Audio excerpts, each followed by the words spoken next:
शङ्करांश भूम शङ्करार्यपीठसद्गुरून् शुद्धसत्त्वभासुरान् सुवर्त्मनीतभूसुरान् सर्वभूतसौख्यदान् क्षमाकरान् यतीश्वरान् नमामि भगवत्पादं शंकरं लोकशंकरं शंकरं शंकराचार्यं जयसुमं बादरायणं सूत्रभाष्यकृतौ वन्दे भगवन्तौ पुनः पुनः नारायणं ब्रह्मों वसिष्ठं शक्तिं च तत्पुत्रपराशरं च व्यासं सुखं गौरवं महान्तं गोविन्दयोगीन्द्रमतास्य शिष्यं श्रीशंकराचार्यमतास्य ब्रह्मपादं चास्तामरकं च शिष्यं तं तोरकं वार्तिककारमन्यान् हस्तगुरून् सन्ततमानतोऽस्मि सदाशिवसमारम्भान् भगवत्पादमध्यमाम् अस्मदाचार्यपर्यन्तां वन्दे गुरुपरम्पराम्।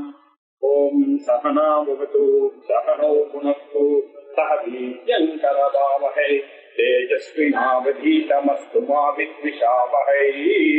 ॐ शान्ति शान्ति शान्तिः।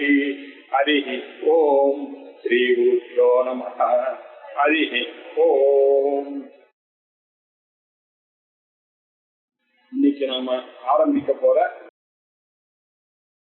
ஆதிசங்கர பகவத்பாதால அருளப்பட்டதான சிவானந்த லஹரி அப்படின்ற ஒரு கிரந்தத்தை எடுத்திருக்கோம்.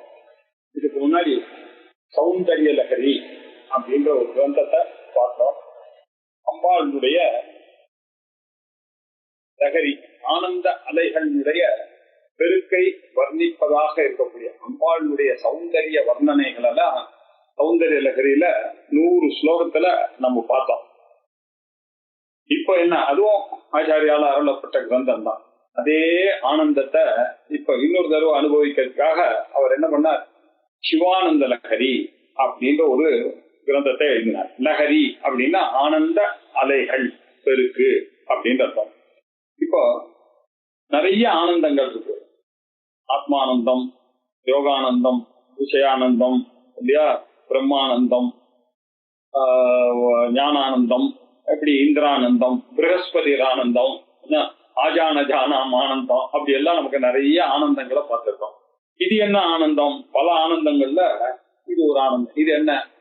வேதம் சொல்லக்கூடிய ஆனந்தங்கள் எல்லாம் தர்மத்தை பிரதிபாதனம் பண்ணக்கூடியதான ஆனந்தங்களை பத்தி தான் பேசும்.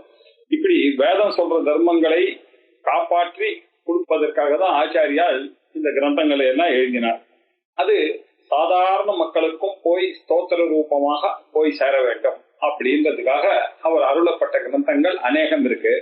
அதுல ஒண்ணு சிவானந்த லஹரி அப்படின்னு சொல்லக்கூடியதான இந்த கிரந்தம். அவர் ஸ்ருதி பிரஸ்தானம் அப்படின்னு 10 உபனிஷத்துக்கு பாஷ்யம் பண்ணினார். ஈசகேன கட பிரஷ்ன முண்டமாண்டு கேத்தித்திரி ஐத்திரேயம் பிரகதாரண்யகம் சாந்தோக்கியம் கதா அப்படின்னு 10 உபனிஷத்துக்களும் ஸ்ருதிக்காக எழுதினார். ஸ்ருதியை வைத்துக் கொண்டு பாஷ்யம் எழுதினார். ஸ்ருதி பிரஸ்தானம் அப்படின்னு மனிதனுடைய முக்திக்கு பிராமணர்களுக்கு ரொம்ப அவசியம் இந்த உபனிஷத் படிக்கிறது அப்படின்னு எழுதினார். அதற்கு பிறகு சில பேருக்கு அதுல இல்லைன்னாலும் அவளுக்கும் இது போகணும் அப்படின்னு ஸ்ருதி பிரஸ்தானம் அப்படின்னு சொல்லக்கூடிய பகவத்கீதைக்கும் பாஷ்யம் பண்ணினார். அது மட்டும் இல்லாம நிறைய பேருக்கு சாஸ்திரங்கள்லாம் நிறைய அட்டாச்மெண்ட் இருக்கும். சாங்கியத்துல இப்படி சொல்லியிருக்க, தர்க்கத்துல இப்படி சொல்லியிருக்க, இப்படின்ற சந்தேகங்கள்லாம் வரக்கூடிய இருக்கும். அதுக்கெல்லாம் எந்தெந்த இடத்துல நம்ம இந்த சாஸ்திரங்களை ஒத்துக்கணும், எந்தெந்த இடத்துல நம்ம விருத்தமாக இருக்கோம் அப்படின்ற விஷயங்கள்லாம் நியாயத்தின் மூலமாக, யுக்தியின் மூலமாக சூத்திர பாஷ்யம் எனக்கூடிய ஒரு கிரந்தத்தை எழுதினார். இப்படி ஸ்ருதி பிரஸ்தானம், ஸ்மிருதி பிரஸ்தானம், நியாய பிரஸ்தானம் அல்லது யுக்தி பிரஸ்தானம் அப்படின்னு 3 எழுதினார். இது போகாததுக்கு அவர் என்ன பண்ணார், சில தத்துவங்கள்லாம் இதுக்குள்ள வரணும்னாலே ஒரு குவாலிபிகேஷன் தேவைப்படுறது. ஆலன் சென்றி நேரம் இந்த சூத்திர பாஷ்யத்தையோ உபனிஷத் பாஷ்யத்தையோ கீதா பாஷ்யத்தையோ படிக்க முடியாது. கீதா பாஷ்யத்தையாவது கிட்ட நெருங்கலாம், உபனிஷத் பாஷ்யம் பண்ணினா அதுக்குன்னு ஒரு தனி குவாலிபிகேஷன் தேவைப்படுறது. அதுக்கு மேல இந்த நியாய பிரதானங்கள்லாம் பண்ண இதர சாஸ்திரங்களுடைய தேவைப்படுறது. இப்படி இருக்கக்கூடிய சாதாரண ஜனங்களுக்கெல்லாம் என்ன பண்றது அப்படின்னு. ஆனா வேதாந்தத்துல இன்ட்ரெஸ்ட் இருக்கு, அப்படின்னா இந்த பாஷ்யம் உள்ள பிரவேசம் பண்றதுக்காக எய்டாக பிரஸ்தான கிரந்தங்கள் அப்படின்னு நிறைய எழுதினார். விவேக சூடாமணி, அபரோக்ஷ அனுபூதி, தத்துவபோதம், இப்படி போன்ற கிரந்தங்களை எல்லாம் அருளினார். எதுக்காகனா சாஸ்திரத்தினுடைய ஒரு போர்ஷனை எடுத்து விரிவாக்கி அதை சொல்வதன் மூலமாக ஒரு இன்ட்ரெஸ்ட கிரியேட் பண்ணி ஒரு உற்சாகம் வந்து அவர்களுக்கு ஆசை வந்து அவர்கள் கீதா பாஷ்யத்துக்கு வந்து அதற்கு பிறகு உபனிஷத் பாஷ்யத்துக்கு வந்து அதற்கு பிறகு சூத்திர பாஷ்யம் படிச்சு இவை ஆச்சாரியா நாம பிறகு எடுத்ததனுடைய பலன் என்ன? தட்சிணாமூர்த்தி சாட்சா தட்சிணாமூர்த்தியே அவர் என்ன பண்ணியிருக்கார்? ஆதிசங்கர பகவத் பாதாளாக அவதரித்து நமக்கு இந்த கிரந்தங்களை எல்லாம் அருளித்து அறிவின் மூலமாகத்தான் ஒரு மனிதன் முக்தியை அடைய முடியும் அப்படின்ற ஒரு சித்தாந்தத்தை நிலைநிறுத்துவதற்காக ஆச்சாரியால் பண்ண பெரிய கருணையான ஒரு விஷயம் இது அப்படின்னு பார்த்தோம். சரி, ஆச்சாரியால் இதோட நிறுத்தினாரா? ஸ்ருதி பிரஸ்தானம், ஸ்ருதி பிரஸ்தானம், நியாய பிரஸ்தானம் நிறுத்தல, பிரகடன கிரந்தங்களோட நிறுத்தல, ஸ்தோத்திரங்கள் எல்லாம் எழுதினார். ஸ்தோத்திரங்கள் எல்லாம் எப்படி எழுதினார் அப்படின்னாக்க எல்லா ஸ்தோத்திரம்னா என்ன அப்படின்னா இது ஒரு ஸ்தோத்திரம் தான். இப்ப நம்ம படிக்க பாமாலை அப்படின்னு சொல்லலாம். இந்த ஸ்தோத்திரமானது எப்படி முன்னேறது எழுதியிருக்காருன்னா பகவானுடைய குணங்களை நாம அறிந்த குணங்களை விதித்த குணம்பா அவிதித்த குணம்பா இல்லையா, இது எல்லாத்தையும் சொல்லக்கூடியதுதான் ஸ்தோத்திரம் அப்படின்றது. பகவானை ஸ்தோத்திரம் பண்றதுனால நமக்கு என்ன பிரயோஜனம்னு அடுத்த கேள்வி வருது. பகவானை ஸ்தோத்திரம் பண்ண நம்ம மனசானது அந்த ஆனந்தத்திலேயே இருக்கு. பகவான் மேல இருக்கக்கூடிய பிரேமையானது அது வளர செய்கிறது. இந்த ஸ்தோத்திரங்கள் எல்லாம் இப்படி வளர்வதன் மூலமாக நம்ம அந்த கரணத்துல ஒரு இன்ட்ரெஸ்ட் ஒண்ணு டெவலப் ஆகுது. அந்த இன்ட்ரெஸ்ட் டெவலப் ஆக பிரகரண கிரந்தங்கள் படிக்கணும்ன்ற ஆசை வருது. பிரகரண கிரந்தங்கள் பார்க்கணும்னு ஆசை வந்துட்டுனாக்க அப்போ வேதத்தினுடைய தத்துவங்களை அறியணும்ன்ற ஆசை வருது. வேதத்தினுடைய தத்துவங்களை அறியணும்னு ஆசை வந்ததுன்னாக்கா நமக்கு உபனிஷத் பாஷ்யம் படிக்க வேண்டியது. உபனிஷத் பாஷ்யம் படிக்கணும்னாக்க கொஞ்சம் ஸ்மிருதி பிரஸ்தானத்தையும் கீதையை படிச்சுட்டு உள்ள போனோம்னா அது ஈஸியா இருக்கும். பிரகரண கிரந்தங்கள்லாம் படிச்சா ஈஸியா இருக்கும். அப்படின்னு எல்லாருக்கும் ஒரு உற்சாகத்தை வரவைப்பதற்காக இந்த ஸ்தோத்திர கிரந்தங்களை எழுதினார். இந்த ஸ்தோத்திர கிரந்தங்கள்ல அவர் என்ன பண்ணார்? ரொம்ப ஆச்சாரியால் அந்த பகவானை பத்தி பேசுறதாகத்தான் அமையும். ஆனா சூட்சுமமாக அதுல ஒரு காரியம் பண்ணியிருப்பார். ஆத்ம தத்துவத்தையும் உபனிஷத் தத்துவத்தையும் தத்துவங்களை எல்லாம் அதுல சேர்த்து சொல்றதுதான் வழக்கம். சாதாரண முதாகராத்தமோதகம்னு ஆரம்பிச்சாலும் அதுலேயும் அந்த முக்தியையும் அத்வைதத்தையும் பேசிடுவார். இப்படி நிறைய அநேக வேதசாரஸ்தவம் அப்படின்னு நிறைய ஸ்தோத்திரங்கள் ஆச்சாரியால் எழுதியிருக்காரு. சௌந்தரிய லகரி கேட்கவே வேண்டாம். அது முழுக்க ஸ்ரீவித்யை பற்றியும் ஆத்ம தத்துவத்தை வேதாந்தத்தை பற்றியதும் யோகத்தை பற்றியதான விஷயங்கள் எல்லாம் சொல்லி எழுதினார். இதுல சிவானந்த லகரியில என்ன ஸ்பெஷல் அப்படின்னா பக்தி மேல ஆச்சாரியாளுக்கு ஒரு தனி அபிப்பிராயம் உண்டு. பக்தின்றது ரொம்ப முக்கியமாக ஆச்சாரியால் கருதினார். ஆச்சாரியால் பாஷ்யங்கள்லாம் எழுதும் போதுக்கெல்லாம் கூட சகுன பக்தி வேற நிர்குண பக்தி வேற இல்ல, சகுன பக்தியே உங்களை நிர்குண பக்திக்கு போறதுனால சகுன பக்தி ஆவசியகம் அப்படின்னு அங்கங்க தீர்மானம் பண்ணியிருக்கார். உபாசனா வர இடத்துல எல்லாம் அவர் நம்மளுடைய மனசை அந்த பக்தியில கொண்டு செலுத்தணும் அப்படின்னு எழுதியிருக்காரு. அவர் பிரம்மசூத்திரத்திலே பலமத உபபத்தேகே போன்ற சூத்திரங்கள்லாம் ராதனம் அப்படின்ற சூத்திரங்கள்லாம் இந்த பக்தியினுடைய விஷயங்களை அங்கங்க வியாசாச்சாரியாலும் பேசியிருக்கார், ஆச்சாரியாலும் பேசினார். அதனால ஏதோ பக்தி கிரந்தம் அப்படின்னாக்கா ஏதோ குறைச்சலோ அப்படின்ற ஒரு சந்தேகம் நிறைய பேருக்கு வர ஆரம்பிக்கிறது. தத்துவத்தை பேசினாதான் ரொம்ப அறிவாளி, பக்தி இல்லை, பக்தி இல்லாம தத்துவம் புரியாதுன்ற ஒரு சீக்கிரத்தை தெரிந்து கொள்ள வேண்டும். பக்தி இல்லாதவனுக்கு எப்படி தத்துவங்கள்லாம் புரியும் அப்படின்றதை தெரிந்து கொள்ளணும். அப்படின்றதுக்காக அவர் என்ன பண்ணாரு, பக்தி முதன்மையா சொல்லணும் அப்படின்னு சொன்னா அம்பாள் பக்தி அவசியம், விஷ்ணு பக்தி அவசியம் இல்லையா, கணபத்தியம் எல்லாம் கணபதியினுடைய பக்தி ரொம்ப அவசியம் எல்லாருக்கும். இது இல்லாம எப்படி இல்லையா, சுப்பிரமணிய பக்தி அவசியம், எல்லா பக்தியும் அவசியம் தான். எல்லாருமே முழு முதற் கடவுள்கள் தான் நம்மளுடைய சாஸ்திரங்கள்ல. ஆனா ரொம்ப விசேஷமாக ரத்தன திரயங்களா நாம வச்சுட்டு இருக்கிறது என்னாச்சு, அது அப்படியே தொட்டு வழக்கமாயிடுத்து. அம்பாள் பக்தி, சிவபக்தி, விஷ்ணு பக்தி, இது மூணுத்திலையும் ஒரு அனிதர சாதாரணையான ஒரு பிரேமை எல்லாருக்குமே இருக்கு. அது பாகவதாதி கிரந்தங்களை படிச்சவாருக்கு அந்த கிருஷ்ண பக்தி அப்படி ஒரு இருக்கு. அதே மாதிரி இந்த ஸ்ரீவித்யா உபாசனாதி விஷயங்கள்லாம் பிரவர்த்திக்கிறவர்களுக்கு அம்பாள் பக்தியானது அந்த பிரேமையானது அப்படி மிதமிஞ்சி அவர்களுக்கெல்லாம் அவர்களுடைய மனசை அப்படியே ஆக்கிரமிக்கிற போல இருக்கிறது அந்த பக்தியானது. அதே மாதிரி சிவபக்தி நம்மளுடைய தேவாரம் என்ன, திருவாசகம் என்ன, திருமந்திரங்கள் என்ன, இதெல்லாம் படிக்கும் பொழுது நமக்கு அந்த மதுசூதன இந்த புஷ்பதந்தர் எழுதினால சிவ மகிம்ன ஸ்தோத்திரம் என்ன இல்லையா, அதுக்கு மதுசூதன சரஸ்வதி வியாக்கியானம் பண்ணியிருக்காரு. இப்படி சிவபக்தி அப்படின்றது ரொம்ப வசதியா இருக்கு. பூர்வ ஜென்மத்துல லலிதா சஹஸ்ரநாமத்துல பலஸ்ருதியில சொல்லும்போது பூர்வ ஜென்மத்துல யாரு அப்படி சிவ பூஜை அதிகமா பண்ணாலோ அவளுக்குதான் இந்த ஜென்மால சிறுவித்திய உபதேசமே கிடைக்கிறது அப்படின்னு நமக்கு தெரியுது. அதுலயும் ரொம்ப விசேஷமாக என்னன்னா, சிவனை பூஜை பண்ணா அம்பாளை பூஜை பண்ண வேண்டியதான நிர்பந்தம், அம்பாளை பூஜை பண்ணா சிவனை பூஜை பண்ண வேண்டியதாக நிர்பந்தமாகிறது. இப்படி ரெண்டு தத்துவமும் கலந்து கலந்து கலந்துதான் வருது இல்லையா. இப்போ பக்தியினால நாம அடைய வேண்டியது முக்தி அப்படின்றதுதான் நம்மளுடைய சித்தாந்தம். சித்தாந்தப்படி நீங்க போனீங்கன்னா என்ன ஆகுது, பக்தி பண்ணீங்கன்னாக்கா உங்களுக்கு அந்த கரண சுத்தியானது ஏற்படுகிறது. அந்த கரண சுத்தி பிறகு யோக்கியத்தை வருகிறது, சாஸ்திரத்தை உள்ள பிரவேசிக்கிறதுக்கான யோக்கியம் வருது. அதுக்கப்புறம் ஞான யோகமானது ஏற்பட்ட உடனே இவனுக்கு முக்தி வருது அப்படின்னு சித்தாந்தமா சொல்றோம். ஆனா சொன்னாலும் இல்லையா, அதுக்கு என்ன காரணம்னு அடிப்படை காரணம்னு பார்த்தோன்னா பக்தி தானே அடிப்படையா இருக்கு. அதனால அந்த பக்தியே முக்தி அப்படின்னு சொல்லலாமே அப்படின்றதுதான் இந்த சிவானந்த லகரியினுடைய தாற்பயம். பக்தியே முக்தி, இதுதான் நீங்க கவனிக்கணும். பக்தியினால் முக்தின்றது தாற்பயமாக இருந்த போதிலும் இந்த பக்தியினுடைய ஆவசியத்தை எடுத்து புரிந்து கொண்டால்தான் அதுக்கு மேல இவர்கள் போக முடியும்ன்றதுனால பக்தியே முக்தி அப்படின்னு கொண்டு சிவசேவை பண்ணணும் அப்படின்றதை வலியுறுத்த போறது.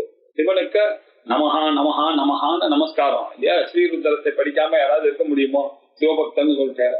அப்பய தீட்சிதர் என்ன சொல்றாரு, ஐயோ நான் இப்படி சாமவேதியா பிறந்துட்டேனே, நான் எஜுர்வேதத்திலே பிறக்கலையே அப்படின்னு வருத்தப்பட்டார். ஏன், எஜுர்வேதத்துல தானே அந்த ருத்ரமா ஸ்ரீருத்ரமானது இருக்கு, இந்த ஸ்ரீருத்ரம் இருக்கக்கூடிய அந்த வேதத்துல நம்ம பிறக்கலையே அப்படின்னு வருத்தப்பட்டாருன்னா அவருடைய சிவபக்தி. சிவபக்தின்னு சொன்னாலும் அப்பய தீட்சிதர் தான் நமக்கு இல்லையா. எல்லாரும் அவரை கிண்டல் பண்ணாராம். நீங்க என்ன ருத்ரருக்கு பலி கொடுக்குறேன்றீங்க, இந்திரனுக்கு பலி கொண்டு இந்திரன்லாம் வந்து வாங்க போறாரா அப்படின்னு எல்லாரும் அவரை பார்த்து கேட்டுவிட்டாரு. கேட்ட உடனே ரொம்ப மனசு உடைஞ்சு போயிட்டார். உடனே பரமேஸ்வரனை பிரார்த்தனை பண்றாரு. ஒரு யாகத்துல உட்கார்ந்து இருக்கும்போது எல்லா ரிஷிகளுக்குமே அந்த சந்தேகம் வந்துருச்சு. நாங்க பாக்குறவாளுக்கெல்லாம் கரெக்டு தானே கேட்கற கேள்வி, நீங்க என்ன இங்க உட்கார்ந்து இந்திராய சுவாகான்னு ஏதோ கொடுக்குறீங்க, கேட்டா அந்த சுவாகாவானது போறது மேல போறது, அது போய் உங்களுடைய கணக்குல வருது, இதெல்லாம் வந்து கேட்கறதுக்கு நல்லா இருக்கு வேதம் சொல்றதுக்கு. நமக்கு ஏதாவது ப்ரூஃப் இருந்தா தானே சார் நம்ம நம்ப முடியும் அப்படின்னு எல்லாருக்கும் சந்தேகம் வந்து இப்படி கேட்கறதுல அந்த தேவத்தை வந்து வாங்க போறதா அப்படி இப்படி கேட்டுட்டாலேன்னு பரமேஸ்வரனை மனசு உருகி அவர் பிரார்த்தனை பண்ணார். அதை பிரார்த்தனை பண்ணும் பொழுது அவர் என்ன பண்ணார், ரிஷபாரூடராக வந்து அம்பாளோட வந்து இவர் கொடுத்த ஹவிச வாங்கிறத எல்லாரும் அன்னைக்கு பார்த்துருக்காங்க. அப்புறம் தான் அந்த ஜனங்களுக்கு இதெல்லாம் நம்ம வந்து புத்தகத்துல இருக்கிறதெல்லாம் உண்மைதான் அப்படின்ற ஒரு முன்னே எல்லாரும் நமஸ்காரம் பண்ணான். அதுக்கப்புறம் அப்பய தீட்சிதனுடைய புகழ் இல்லையா, அபரசங்கரர் அப்படின்னு சொல்ற இன்னொரு சங்கரர் அப்படின்னு அவருக்கு ஒரு பேர் வந்துருக்கு. ஏன்னா சங்கரர் கிரந்தங்கள் எல்லாம் அவர் தான் விஸ்தாரமா அந்த அத்வைத்த 15வது செஞ்சுரியில அப்படி பரப்பினார் அந்த அப்பய தீட்சிதர் இல்லையா. அப்படி அவருக்கு சிவன் வந்து நேரவே காட்சி கொடுத்ததை பார்த்ததாக சரித்திரங்கள்லாம் உண்டு. அப்படி சிவபக்தியானது ரொம்ப, சிவசேவை ரொம்ப முக்கியம். சிவனுக்கு நம்ம பண்ணக்கூடிய ஹோமங்கள் ரொம்ப முக்கியம். சிவனுக்கு பண்ணக்கூடிய நமஸ்காரங்கள் ரொம்ப முக்கியம். அதுக்கப்புறம் சிவனுடைய ஸ்தோத்திரங்களை படிக்கிறது பேசுறது அப்படின்னு சுவாத்தியாயம்னு சொன்னா ஒரு அர்த்தம். சிவனுடைய மகிமைகளை எல்லாம் படிக்கிறது, அதை பத்தியே பேசிக்கொண்டு தத் சிந்தனம் தத் கதனம் தத் அந்யோன்யம் தத் பிரபோதனம் இதை பத்தியே பேசிட்டு இருக்கக்கூடியது. இதெல்லாம் முக்திக்கான வழி.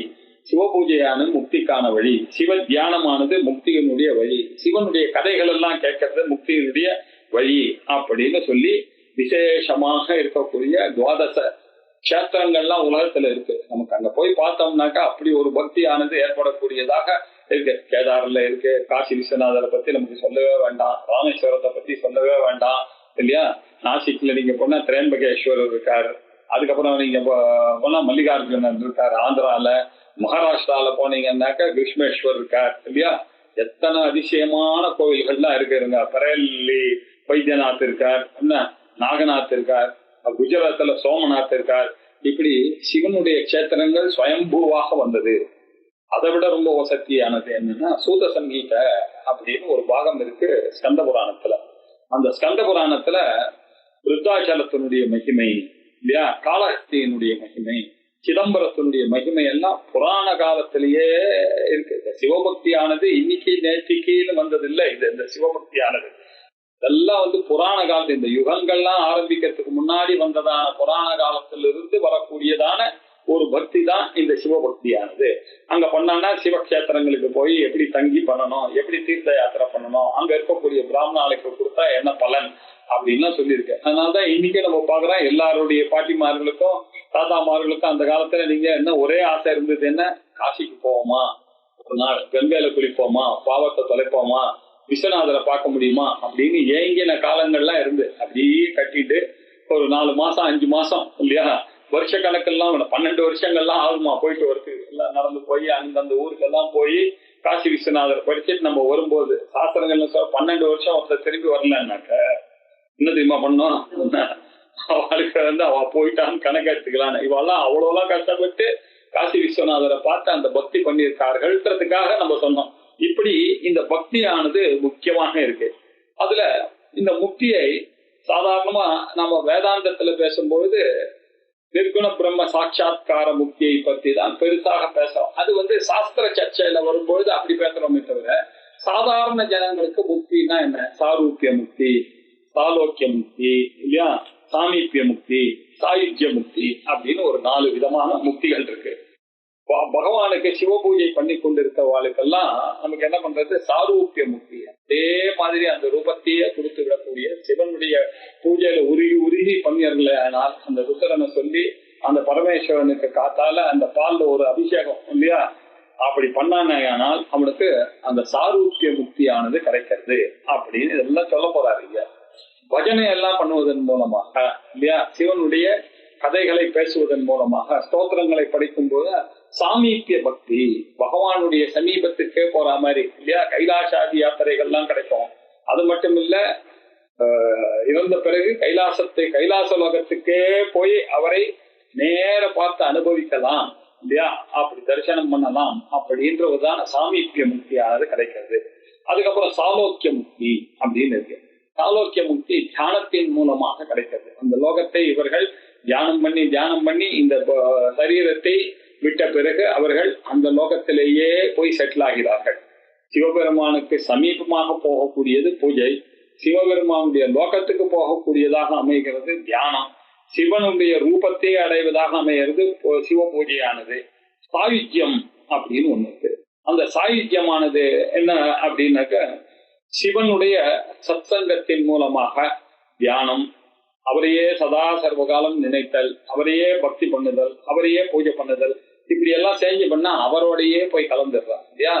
எப்படி திடீர்னு திருவாச்சக மாணிக்க வாசக பெருமான் சிதம்பரத்துல எழுதினார். ஒரு வயசான தம்பதிகளா உட்கார்ந்து சொன்னோன்னு எல்லாத்தையும் நான் மறந்துட்டேன், நான் திருப்பெருந்துறையில சிவபெருமானால உபதேசம் வாங்கின அந்த மாணிக்க வாசகரானவர் அவர் என்ன பண்றார், எழுதி என்னதெல்லாம் எல்லாத்தையும் மறந்துட்டார்.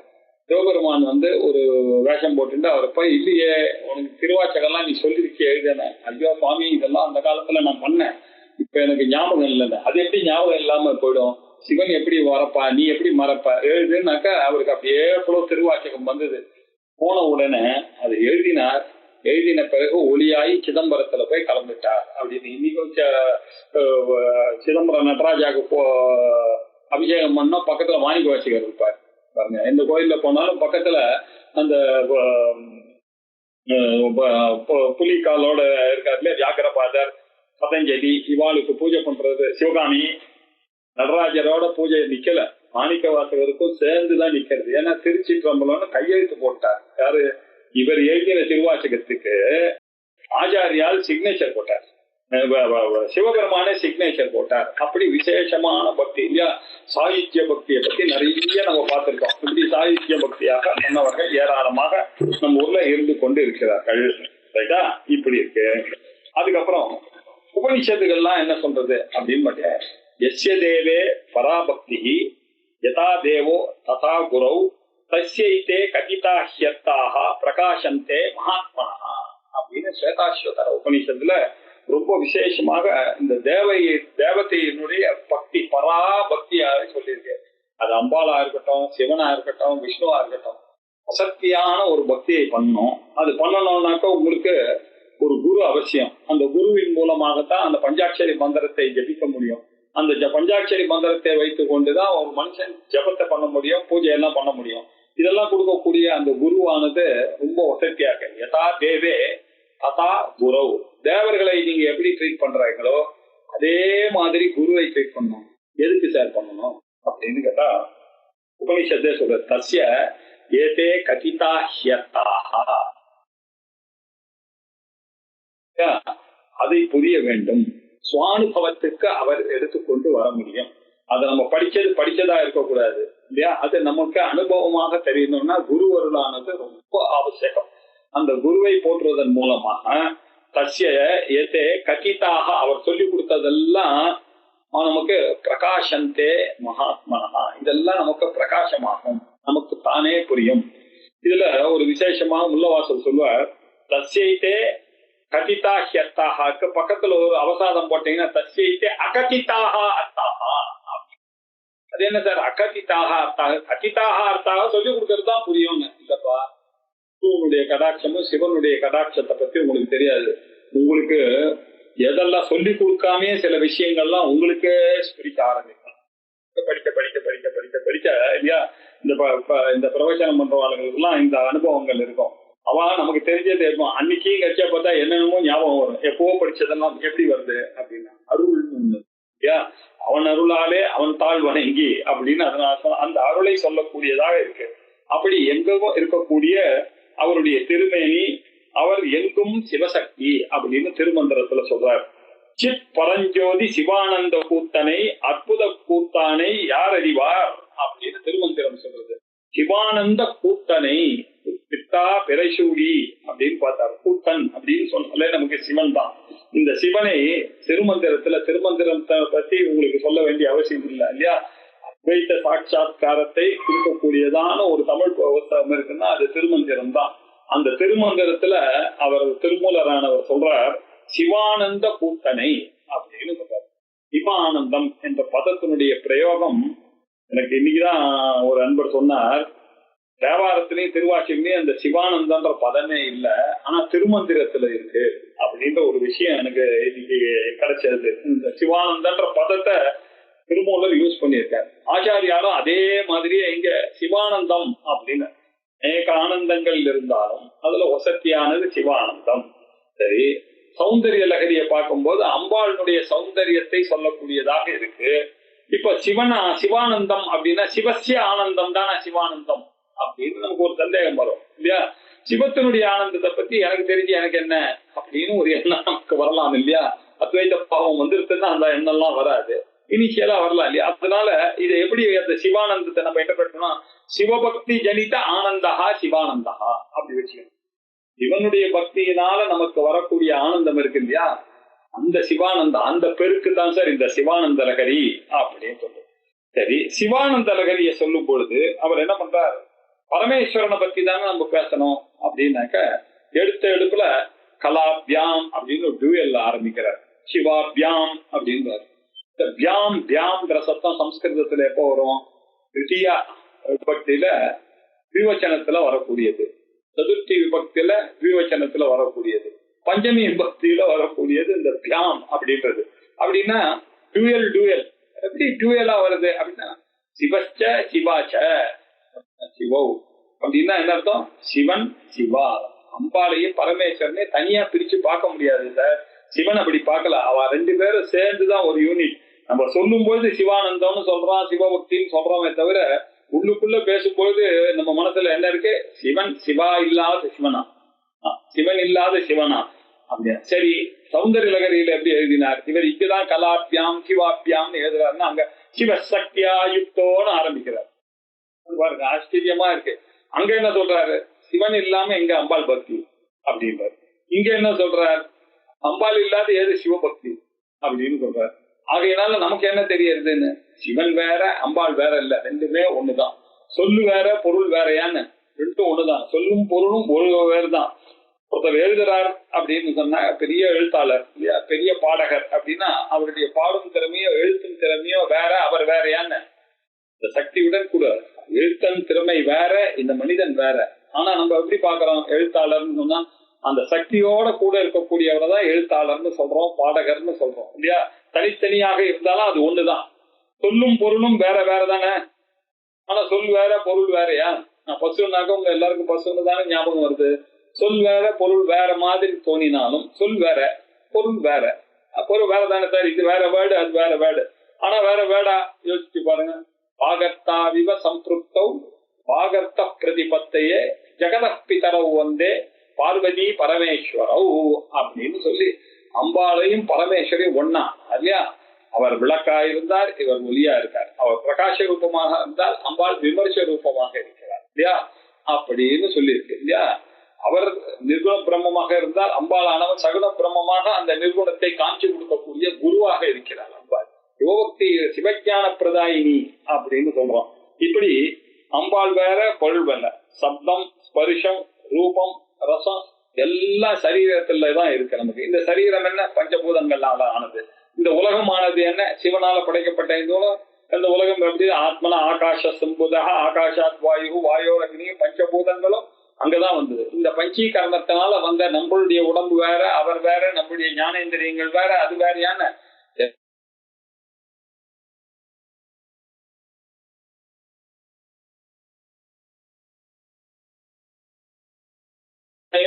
அம்பாளையும் ஒரு சேர ஆரம்பிச்சு இந்த சிவானந்த லகரி அப்படின்ற கிரந்தத்தை ஆரம்பிக்கிறார்.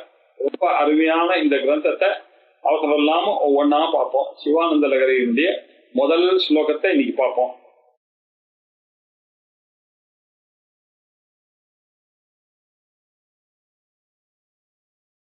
இதுல விசேஷமான விஷயங்கள்லாம் இந்த சிவானந்த லகரியில இருந்து ரமண மகரிஷி என்ன பண்ணியிருக்கார், ஒரு 10 ஸ்லோகத்தை எடுத்தார். 61வது ஸ்லோகம், 76வது ஸ்லோகம், 83வது ஸ்லோகம், 6வது ஸ்லோகம், 65வது ஸ்லோகம், 10வது ஸ்லோகம், 12வது ஸ்லோகம், 9வது ஸ்லோகம், 11வது ஸ்லோகம், 91வது ஸ்லோகம் அப்படின்னு எடுத்தார். எடுத்து அவர் எப்படி குவாலிஃபை பண்ணியிருக்காரு, எப்படி ரசிச்சிருக்கார்கள் அந்த ஞானிகள்லாம் பாருங்க. ரமண மகரிஷி இத இந்த 61ல இருக்கக்கூடியது இறைவனை சிந்திக்கிற கூடிய விஷயம், 76ல பக்தியை சொல்றார், 83ல அதனுடைய வரையறையை காமிக்கிறாரு, 6வதுல தர்க்கமானது இந்த பக்திக்கு யூஸ் ஆகாது அப்படின்னு சொல்றாரு. இப்படி எடுத்துட்டு போய் முக்திக்கு வழி சொல்ற மாதிரி அவர் இதுல இருந்தே ஒரு 10 அங்கங்க செலக்ட் பண்ணி இதை ஒரு கோடிஃபை பண்ணி இப்படி எல்லாம் ரிசர்ச் பண்ணியிருக்கார்கள். இந்த இதுல ரொம்ப விசேஷமான விஷயங்கள்லாம் நம்ம பார்க்கலாம். பக்தியானது கொடி போல அமைந்திருக்கு அப்படின்றதெல்லாம் பார்க்கலாம். பக்தின்றது ஒரு குளம் மாதிரி இருக்கு, அதுல பக்தின்ற மேகத்துல இருந்து அந்த மழை பொழியறது அப்படின்லாம் சொல்லியிருக்கு.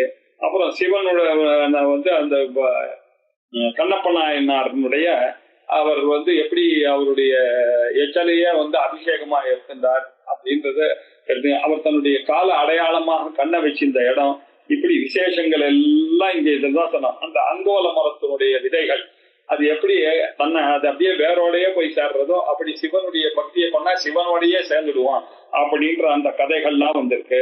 காந்தத்தை எப்படி இரும்பு ஆனது இழுத்து கொள்ளுமோ அப்படி கற்புடைய மாந்தர் எப்பொழுதும் சதா சர்வகாலம் தன்னுடைய ஆத்துக்கார மேலேயே அன்பை செலுத்துறாரோ அப்படி செலுத்தணும் பகவான் பக்திய. கொடியானது பக்கத்துல இருக்கக்கூடிய மரத்தை எப்படி சொல்றதோ அப்படி, ஆறானது எப்படி போய் கடல்ல சேர்றதோ அப்படி, இந்த சிவபக்தியானது அந்த சிவனை போய் அப்படியே அடையக்கூடியதாக ஆகும் அப்படின்னு நிறைய ஸ்லோகங்கள்லாம் பார்க்க போறோம். இப்ப ஆரம்பத்துல சிவானந்த லகரிக்கு ஒரு மங்கள ஸ்லோகம் எழுதுறார். மங்கள ஸ்லோகம் அவசியமா அப்படின்ற விஷயங்கள்லாம் நம்ம ஒரு பார்க்கும்போது பார்த்துருக்கோம். அதனால மங்கள ஸ்லோகம் அவசியம் பண்ணித்தான் ஆகணும். நமஸ்கார ரூபமாக இருக்கலாம், ஆசீர்வாத ரூபமாக இருக்கலாம், அல்லது வஸ்து நிர்தேச ரூபமாக இருக்கலாம். அந்த மங்கள ஸ்லோகம் ஆரம்பத்திலையும் பண்ணலாம், நடுவிலையும் பண்ணலாம், கடைசியிலையும் பண்ணலாம். ஆனா பண்ணணுமா அப்படின்னு கேட்டா ஆமாம் பண்ணணும். ஏன் நம்ம முன்னோர்கள்லாம் அப்படிதான் பண்ணிருக்கான். எத்தனையோ கிரந்தங்கள் மங்கள ஸ்லோகம் இல்லாமையே முடிஞ்சிருக்கே சார் அப்படின்னு ஒரு சந்தேகம் வரும் இல்லையா. எத்தனையோ ஸ்லோகங்கள் மங்கள ஸ்லோகம் பண்ணியும் முடியாம இருந்திருக்கே சார். அப்படி இருக்கும்போது ஒரு கிரந்தம் முடியணுமே ஆனால் மங்கள ஸ்லோகம் அவசியம்னு சொல்றது எப்படி சார் சரியா அப்படின்னு சொன்னா அது இப்படி எல்லாம் புரிந்து கொள்ளக்கூடாது. நமக்கு தெரியுமா இல்லையா, பிராரப்தம் பலமாக இருந்ததால் மங்கள ஸ்லோகம் பண்ணா கூட முடியாம போறது.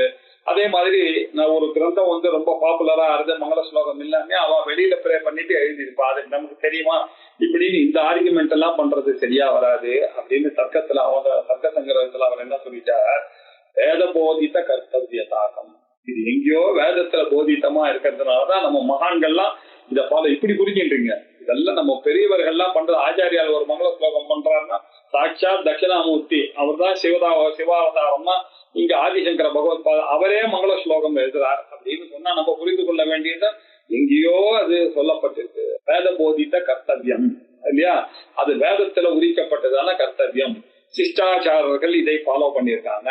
சிஷ்டாச்சாரம் நமக்கு பிரமாணம், அதனால மங்கள ஸ்லோகம் பண்ணித்தான் ஆகணும்னு நம்ம சிம்பிளா புரிஞ்சுட்டு போயிட்டோம்னா இந்த பிரச்சனையா, இந்த ஆர்குமெண்ட் எல்லாம் வேண்டாம். இப்படி மங்கள ஸ்லோகமானது எழுதினார். மங்கள ஸ்லோகம் அவசியமா, இதுவே பரம மங்கள ஸ்வரூபம். சிவன், பத்ரம், கல்யாணம், மங்களம் எல்லாம் ஒரே அர்த்தம் தான். இந்த சிவானந்த லகரி சிவன் சொன்னாலே மொத்தம் அதாத்தோ பிரம்ம ஜிஜாசா அத சப்தமே ஓங்காரஷ்டாத சப்தோ பிரம்மணப்புற, அதுவே அந்த வார்த்தையே மங்களகரமான வார்த்தை தான். அதுல ஆரம்பிச்சார். இதுல தனியா பார்க்க வேண்டிய அவசியம் இல்லை அப்படின்னு.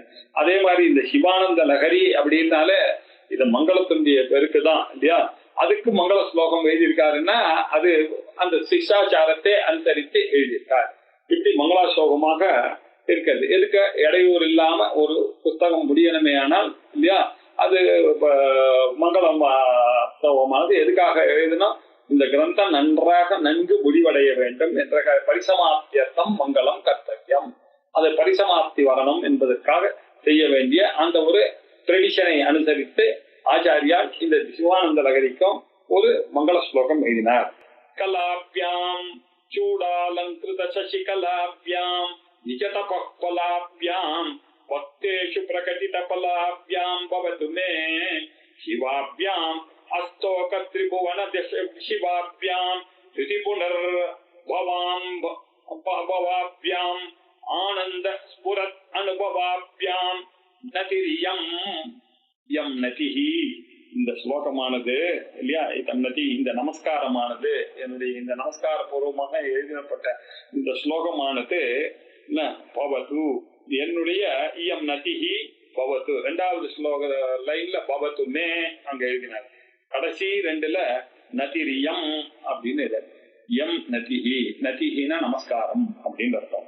இந்த நமஸ்காரமானது மே என்னுடைய இந்த நமஸ்காரமானது பகவானின் பொருட்டு இருக்கட்டும் அப்படின்னு. பகவானின் பொருட்டு இருக்கட்டும்னா சிங்குலர் தானே யூஸ் பண்ணுவோம். இப்ப என்ன பண்றாரு, எல்லாம் டுவெல்லாம் யூஸ் பண்றாரு இல்லையா. அப்படின்னா அம்பாள் வேற சிவன் வேறன்னு நினைக்கலையே, அவர் நினைக்கலையே.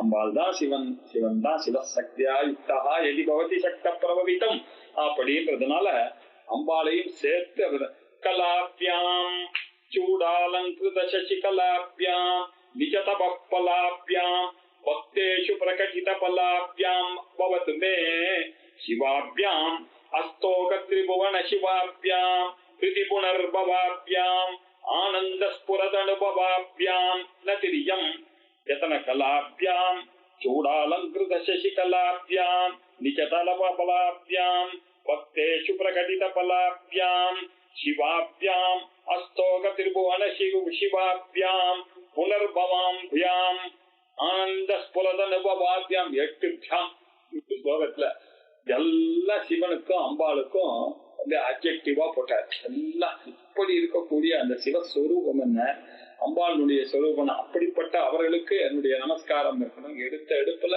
கிராண்டாக அந்த பக்தியை அப்படி காமிக்கிறார் ஆச்சாரியா.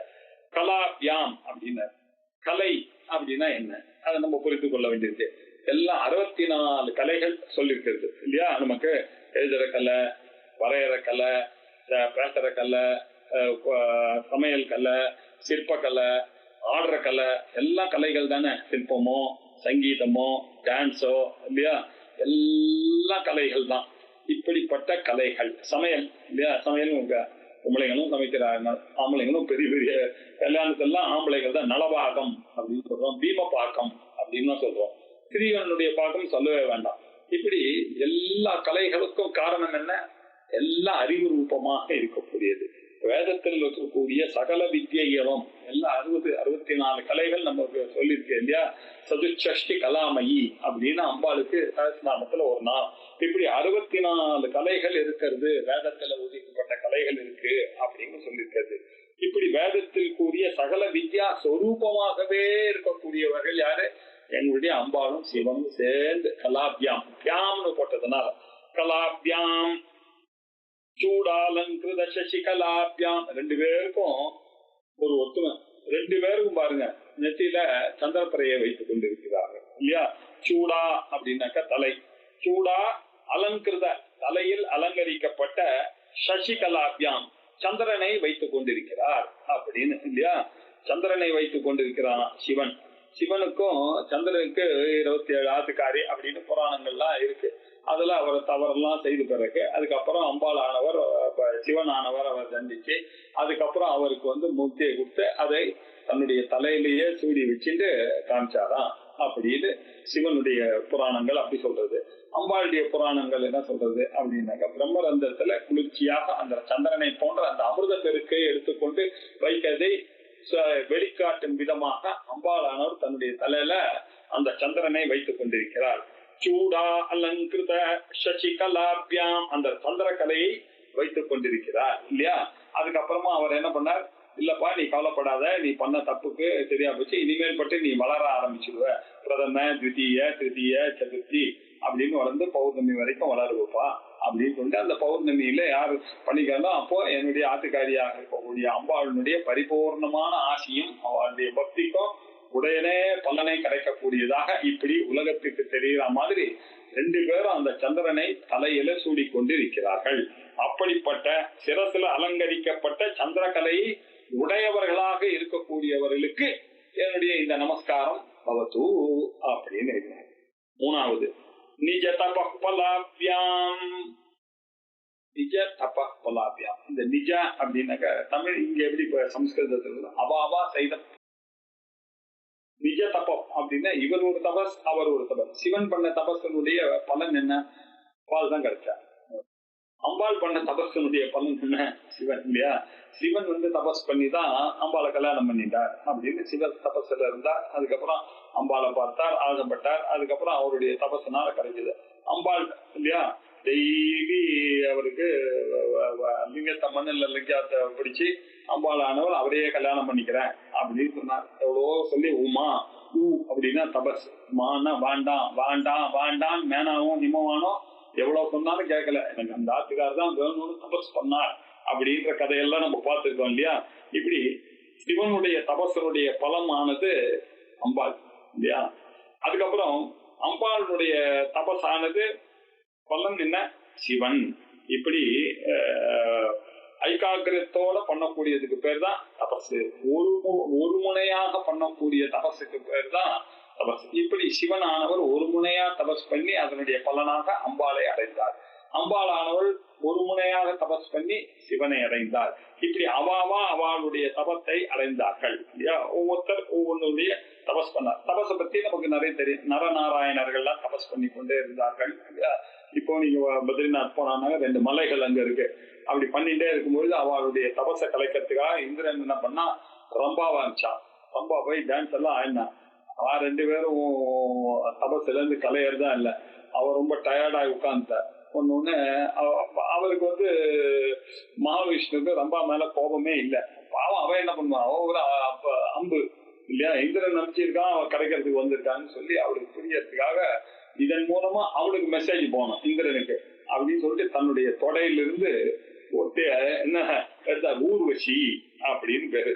தன்னுடைய உடம்புல இருந்து ஒரு ஊர்வசியை எடுத்தா அப்படின்னு ஒரு கதை.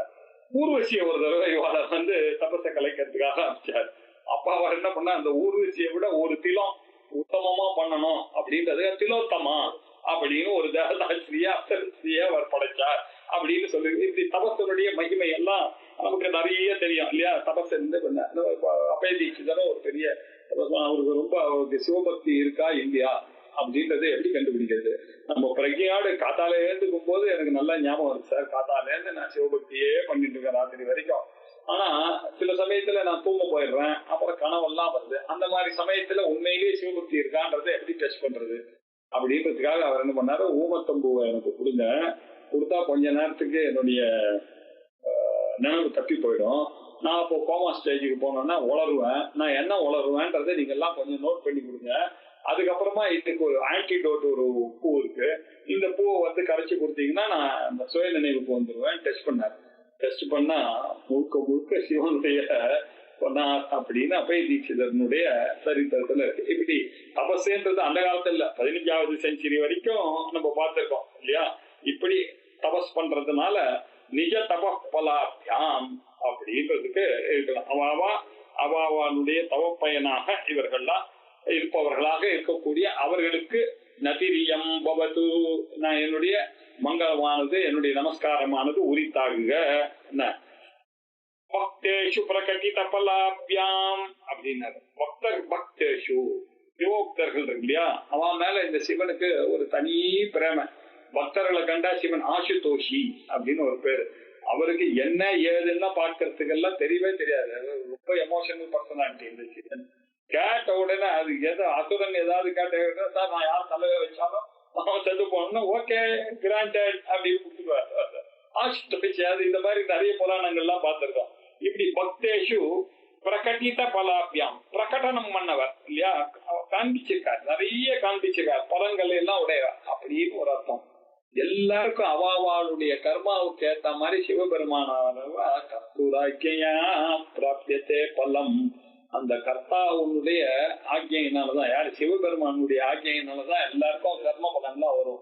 ஒண்ணு வேதமே தானே அப்படியே நீங்க பண்ணதா கற்பா ஞாபகம் வச்சு கொடுக்கறதுன்னு சொல்றதுலாம் தப்புன்னு மீமாம்சா கண்டனமாக ரமணர் ஜெகதீஸ்வர சாஸ்திரிகள் அதுக்கு பாஷ்யம் எழுதியிருக்காரு இல்லையா. அது அதுல கர்த்தூராக்ஞையா பிராப்திய ஆரம்பமே உபதேசாரத்துல அப்படிதான் ஆரம்பிக்கிறது. கர்த்துகு ஆக்ஞையா, கர்த்தாவுடைய ஆக்ஞையினாலதான் பிராப்தியத்தே பலம், பலமானது கிடைக்கிறது. சிவபெருமான் அருள் இல்லைன்னாக்கா யாருக்கும் எந்த கர்ம பல தாத்தா ஒருத்தர் இல்லாம எப்படி சார் கர்ம பலம் வேலை செய்யும்? ஒத்துண்டே அவன் அம்பாலையும் சிவனையும் ஒத்துக்கலைன்னா வாழவே முடியாது. உங்களுடைய கர்மாக்கள்லாம் பார்த்து பார்த்து பார்த்து பலத்தை கொடுக்கக்கூடியவர். பக்தேஷு பிரகடித பலாபியாம், இப்படி சொரூபமாக இருக்கக்கூடியவர் இல்லையா. பக்தர்களுக்காக இதை பிரகடனம் பண்ணக்கூடிய அந்த பலத்தை கொடுப்பதன் மூலமாக நமக்கு உலகத்தை காட்டுகின்ற அந்த சொரூபமாக இருக்கக்கூடிய சிவன் என்ன அம்பாள் என்ன, இந்த ரெண்டு பேருக்கு என்னுடைய நதிரியம் பவது, என்னுடைய இந்த நமஸ்காரமானது உரித்தாக. அது மட்டுமில்ல சிவாபியாம், சிவன் சிவா, சிவன் வேற சிவா வேறையா. சிவாபியாம் அப்படின்னாக்கா என்ன அர்த்தம்? இருவருக்கும் சேர்ந்து உமா மகேஸ்வரரின் பொருட்டு நதிரியம் பவது, உமா மகேஸ்வரரை பொருட்டு. அது மட்டுமில்ல அஸ்தோக திரிபுவன சிவாபியாம், அஸ்தோகம், அஸ்தோகம் அப்படின்னாக்க முழுமையான அனல்பம் அப்படின்னு அர்த்தம். பூமா அப்படின்னு சொல்லியிருக்கு இல்லையா. அல்பம் அப்படின்னு சாந்தோக்கிய உபநிஷத்துல சொல்லியிருக்க. அதுல அஸ்தோகம் அப்படின்னாக்க முழுமையான திரிபுவன சிவ, திரிபுவன மூலகத்திற்கும் இல்லையா, கீழ்லோகம் நடுலோகம் மேல் லோகம், இப்படி 3 லோகத்திலையும் அவர் தான் பலத்துக்கு காரணமாக இருக்கக்கூடியவராக இருக்க. திரிபுவன சிவாபியாம், இப்படி 3 லோகத்திலையும் மக்கள் செய்யக்கூடிய கர்மாவுக்கு பக்தியினுடைய பலன்களை பார்த்து பார்த்து கொடுக்கக்கூடியதற்கு காரணபூதர்களாக இருக்கக்கூடிய அந்த சிவ தம்பதிகளுக்கு அப்படின்னா அஸ்தோக திரிபுவன சிவாபியாம். அது மாத்திரம் இல்ல, இன்னொன்னு சொல்ற திருதி புனர்பவாபியாம், மறுபடியும் மறுபடியும் சிவகணம் இல்லையா. சத்யோ ஜாதம் பிரபத்யாமி சத்யோ ஜாதாய வை ஓ நமஹ. ஒரு நாளும் சிவபக்தி ஒரு மனுஷனை உற்சாகப்படுத்துறது. டெய்லி காத்தால சிவபக்தியா பண்றான், அவன் உற்சாகம் குறையவே மாட்டேங்கிறது. டெய்லி விருதனை சொல்ல சொல்ல சொல்ல சொல்ல சொல்ல அவனுக்கு சலிப்பே தக்க மாட்டேங்கிறது. ஒரு நாளும் உற்சாகமாக இருக்க. இந்த வாட்டி இந்த மகாருத்ரம் பண்ணலாமா, அதிருத்ரம் பண்ணலாமா இல்ல, எல்லாருக்கும் அந்த பக்தியானது சிவபக்தியானது அப்படி பெருக்கெடுத்து ஓடிட்டு இருக்கு. இப்படி சிவபக்தியானது ஒரு நாளும் அவனுக்கு புது புது ஆனந்தத்தை புனர்பவாபியம் அடிக்கடி அவனுக்கு தோற்றமளிக்கிறதாக அமையிறது. இந்த சிவபக்தியானது இது ஒரு மகிமையாக இருக்கக்கூடியது இல்லையா. அந்த 64 உபச்சாரங்களோட அந்த பூஜை பண்ண பண்ண பண்ண பண்ண பண்ண பண்ண பண்ண அவனுக்கு சதுஷ்டி உபச்சாரம். நம்ம சாதாரணமா பண்றது ஷோடசோபச்சாரம், ஷோடசோபச்சாரம் பண்ணுவோம். ரொம்ப அவசரமா இருந்தா பஞ்சோபச்சாரம், இல்லம் பிருத்திவி ஆத்மனே அம்மா காட்சி 5 பண்ணிவிடுவோம். நல்லா இருந்ததுன்னா நம்ம என்ன பண்றோம், ஆவாகனம் இல்லையா? தியானம், ஆவாகனம், அர்க்கியமும் பாத்தியமும் எல்லாம் பண்ணி 16 உபச்சாரங்களை பண்றோம். அது அம்பாளுடைய விசேஷமாக நவாவரண பூஜை 64 உபச்சாரங்கள் இருக்கு. அந்த 66 வரைக்கும் அம்பாளை கூட்டிட்டு போறது என்ன, அந்த இடத்துல உட்கார வைக்கிறது என்ன, அவளுக்கு என்ன, அவளுக்கு சென்ட் போடுறது என்ன, காது போடுறது என்ன, கையில வளையல் போடுறது என்னன்னு இப்படி ஆரம்பிச்சு சிவபெருமானுக்கும் இப்படி 64 உபச்சாரங்கள் பண்ண பண்ண பண்ண பண்ண ஒரு நாளும் ஒரு புது புது பர்சனாலிட்டியாக அவன் தோற்றம் அளிக்கிறான் காரணத்தினால. இப்படி திரிபுவன சிவாபியாம் திருதிபுவனர்பவாபியாம் இப்படி அது மாத்திரம் இல்ல,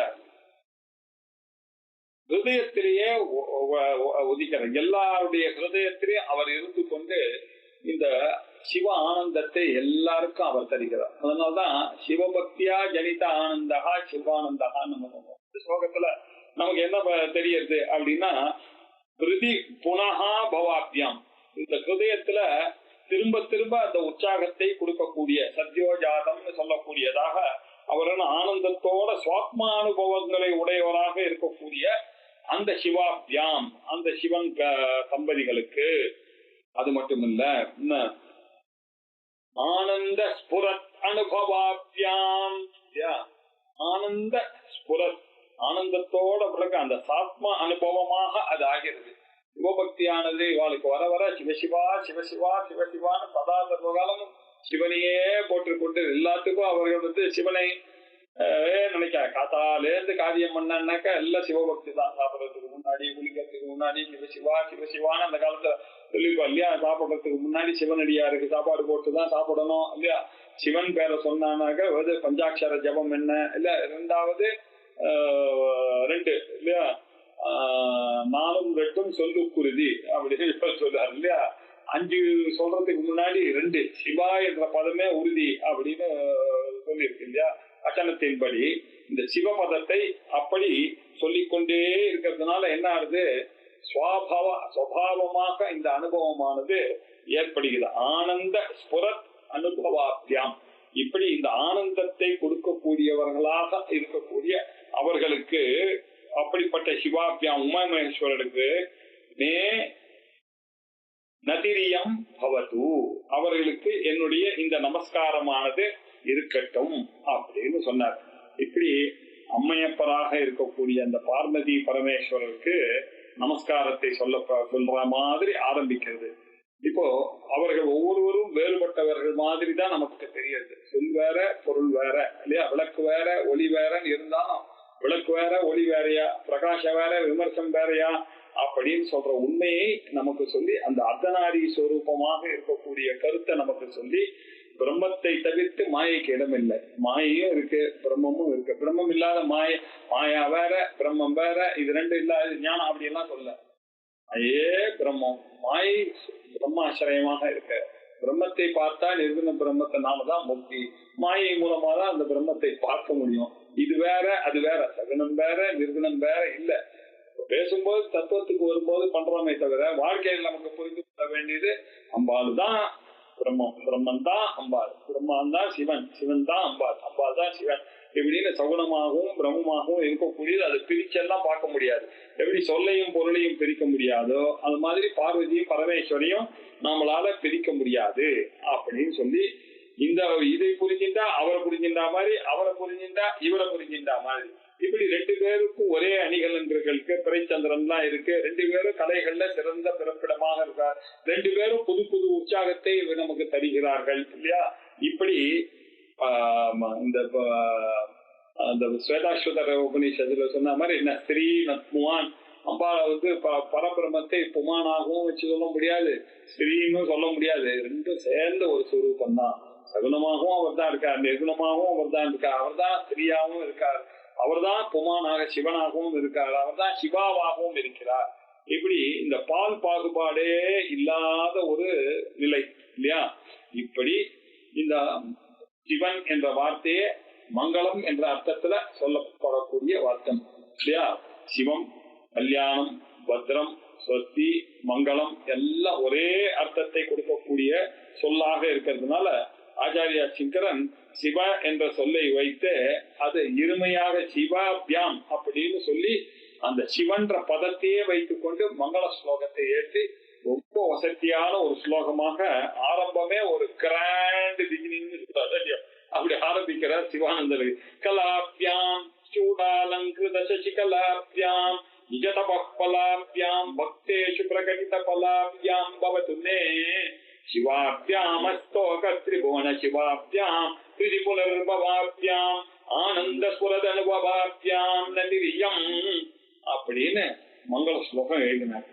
அதற்கு பிறகு இல்லையா சிவானந்தமானது நம்ம மனசுல எப்படி வரும், சிவமானது எப்படி சார் வரும்னாக்க அவருடைய கதைகள் இருக்கு இல்லையா, இதை நீங்க கேட்டா அது அப்படியே ஆனந்த வெள்ளமாக வருகிறதா. அந்த ஆனந்த வெள்ளமானது என்ன பண்றது, நம்ம சிவசிவான்னு சொல்ல சொல்ல அவர் மந்திரத்தை உச்சரிக்க உச்சரிக்க அவரை நினைக்க நினைக்க நம்ம மனசுல இருக்கக்கூடிய பாபங்களை எல்லாம் அப்படி தூக்கி அடிக்கிற. அது மாத்திரம் இல்ல, நம்ம அந்த அறிவானது எப்படி அந்த கால்வாய் வழியா ஓடி அந்த சம்சாரத்துல போய் துக்கத்தை உண்டு பண்ணாம அது அந்த துக்கத்தை அப்படியே தொடச்சி தூக்கி எறியறதான்.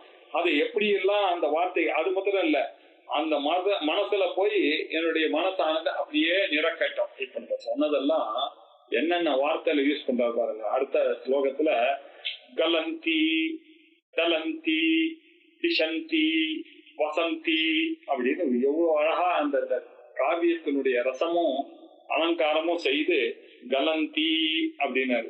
கலந்தி அப்படின்னாக்க அர்த்தம் பெருக்கு இல்லையா. கலந்தி அப்படின்னா பாபத்தை போக்கடிக்கணும். பதந்தி அப்படி அந்த மழையானது அந்த ஆறானது அப்படி சேரதா அப்படி பதந்தி திஷந்தி நமக்கு எல்லாத்தையும் கொடுக்கும். அந்த வார்த்தைகளை வச்சுட்டு பிளே பண்ணி ரொம்ப அழகான தத்துவத்தை சொல்றார். கலந்தி சம்போ த்வச்சரித சரித கில்பிஷரஜஹா கலந்தி தீகுல்யா சரணிஷி பதந்தி நிஜவயதா விஜயதாம் விஜயதாம் திஷந்தி சம்சார பிரமண பரிதோ பரிதா கோபசமனம் வசந்தி மச்சேதோ கிருதபுவி சிவானந்த லஹரி.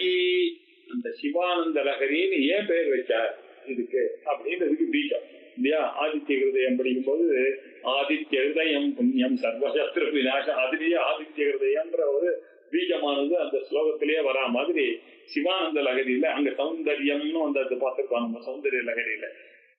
அதே மாதிரி இந்த 2வது ஸ்லோகத்துல சிவானந்த லஹரி அப்படின்ற பதமே வந்து இது விசேஷமாக அடுத்த புதன்கிழமை அன்னைக்கு பார்ப்போம். ஓம் பூர்ணமத பூர்ணமிதம் பூர்ணாத் பூர்ணமுதச்யதே பூர்ணஸ்ய பூர்ணமாதாய பூர்ணமேவாவசிஷ்யதே